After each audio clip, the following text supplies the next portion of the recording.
quickly, I think there's been a lot of talk of your tax plan because of 50 Cent. I just want to clarify that you are only going to be taxing people that make over $400,000, right? Well, maybe 50 Cent won't like it because he's gonna, he's gonna pay the same tax that folks in his tax bracket, I assume it's well over $400,000, that they paid in the Bush administration, the beginning of the Bush administration. Well, look, let me just put this in perspective.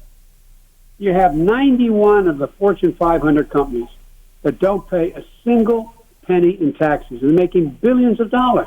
Mm-hmm. How about you? You're paying some taxes. A lot. I pay more taxes than Donald Trump did. Yes. And by the way, think about this. I guarantee you, my word, no one making less than $400,000 have a penny of their taxes raised. But I am going to make sure. I'm going to make sure that people make it. Just since the pandemic, the Wall Street has pointed out that, in fact, billionaires, the listed billionaires in America, made an additional $700 billion just during this period. Just during this period. And look at all the Americans that are out of work and getting clobbered. And then look, if you just made sure that they paid the same, that billionaires and millionaires paid the same tax that was paid during the beginning of the Bush administration, that by itself would raise $90 billion.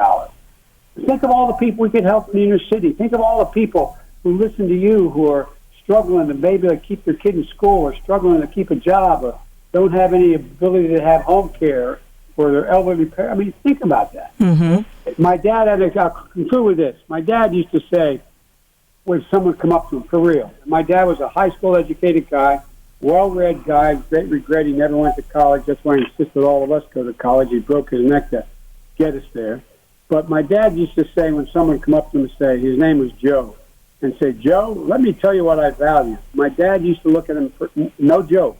He'd say, don't tell me what you value. Show me your budget, and I will tell you what you value.